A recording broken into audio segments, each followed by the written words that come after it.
बिरावरा से जाइल ना तो गांव के सीमाना पर रहल अपनी टिबले पर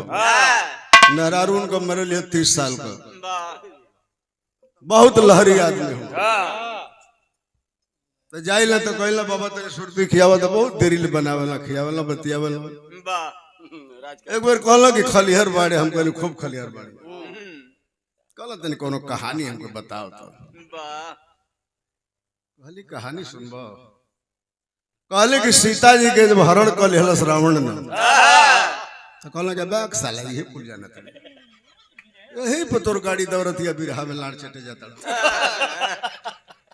अब यह न बतेबे कि सीता जी के लेके गइल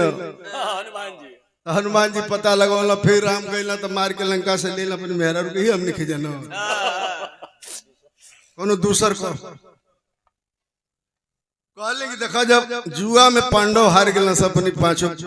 पत्नी के पांचों पति दुशासन जब चीर खींचे लगल न बाबा तो कहला कि बंद कर जान गई बंद करब कृष्ण भगवान के गोरे तो उनको साड़ी बन के लिपट ये न बतेबे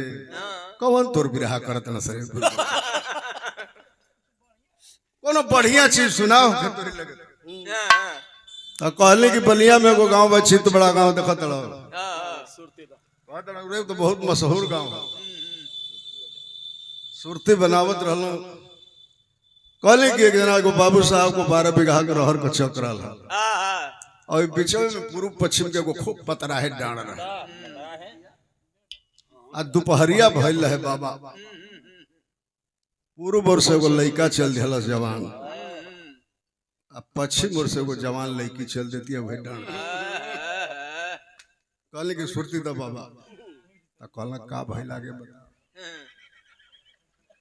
कहले कि लड़को चलत चलत चलिए लड़कियों चलत चलत चलिए बीचे में आगे लड़का खड़ा हो गए लेनी लड़की खड़ा हो गई कहले कि सुरतिया देबो कि का करबो कहता ना कह रे साला बताओ का बता कहले कि आगे का बताएं मीना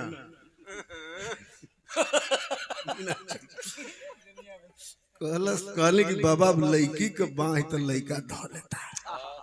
कहता ना अरे बाप रे बाप कहले का भइल घिसरा के लेके नीचे लिए सुरती दा बाबा सुरती ठोका जल्दी सुरती कहला कह रे साला का बताओ का हम कहले कि जब 85 वर्ष की पुरनिया कही हाल कहता ना कि ई कहानी बहुत बढ़िया मजेदार ई कुल कहबे तो बिरहा चली जमाना ऐसा हो गइल बा हमार बिरहा बहुत मजेदार हो सुनो